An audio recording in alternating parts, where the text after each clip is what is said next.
খুশি হয়ে ওঠা নিজে নিজেই।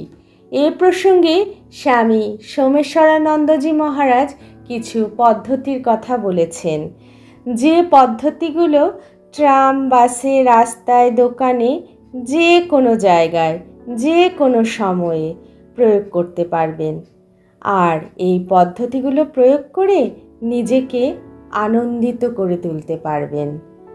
প্রথম পদ্ধতি, চোখ বন্ধ করে একা ঘরে বসুন কিংবা বারান্দায়, চেয়ারে বসুন একটু হেলান দিয়ে। এবার কল্পনা করুন, জয়রামবাটিতে মা সারদা বসে রুটি বেলছেন আর আপনি পাশেই এক উনুনে ওই রুটি সেঁকছেন।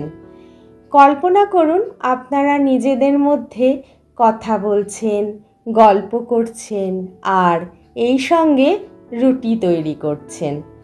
শ্রী শ্রী মা এক একটা করে রুটি বেলে আপনাকে দিচ্ছেন আর আপনি এক এক করে সেঁকছেন।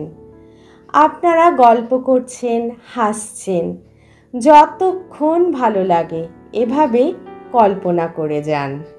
দ্বিতীয় পদ্ধতি, কল্পনা করুন দক্ষিণেশ্বরে পঞ্চবটিতে ঠাকুর বসে আছেন। তার মুখোমুখি হয়ে আপনি একটু নিচে বসে থাকা অবস্থায় মনের কথা বলে যাচ্ছেন আপনি, আর ঠাকুর হাসি মুখে শুনছেন। মাঝে মাঝে আপনার মাথায় হাত দিয়ে আশীর্বাদ করছেন। কখনো আপনি কথা বলছেন, কখনো ঠাকুর। কখনো আপনি প্রশ্ন করছেন, ঠাকুর হাসি মুখে তার উত্তর দিচ্ছেন। যতক্ষণ ভালো লাগে এভাবে কল্পনা করে যান। মানস নেত্রে দেখার চেষ্টা করুন ঠাকুরকে। তৃতীয় পদ্ধতি, শপিং মলে গেছেন জিনিস কিনতে, ঘুরে ঘুরে নিচ্ছেন, প্যাকেট সংগ্রহ করছেন ট্রলিতে। টুথপেস্ট, পাঁপড়, সাবান, নুডলস, মশলা, আটা। ঠাকুরের জন্য কিছু নেবেন না? খুঁজুন তো কী নেওয়া যায় ঠাকুরের জন্য। বিস্কিট, চকলেট কিংবা কিছু ফুল।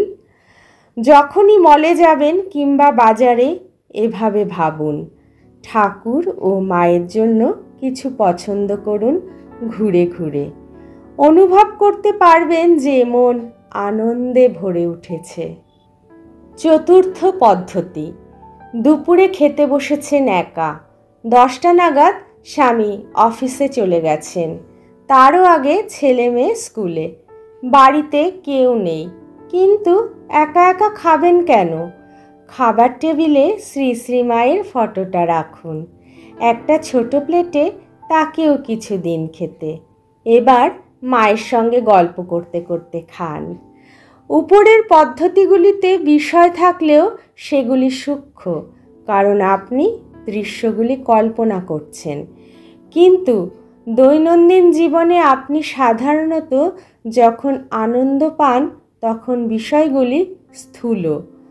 যে বিষয়গুলিকে ইন্দ্রিয়ের সাহায্যে অনুভব করা যায়, দেখা যায়, ছোঁয়া যায়, শোনা যায় ইত্যাদি, সেগুলি স্থূল বিষয়। আর যখন কল্পনা করছেন, মনে মনে ভাবছেন, তখন সেটা সূক্ষ্ম বিষয়। এতে কল্পনা কাজ করে। সাধারণত আপনি স্থূল বিষয়ে আনন্দ পান, যেমন টিভি দেখে, রসগোল্লা খেয়ে, গান শুনে ইত্যাদি। আর ওপরের যে 4টি পদ্ধতিতে বিষয়কে কল্পনা করে আনন্দ পাচ্ছেন, সেগুলো সূক্ষ্ম বিষয়। জয় মা।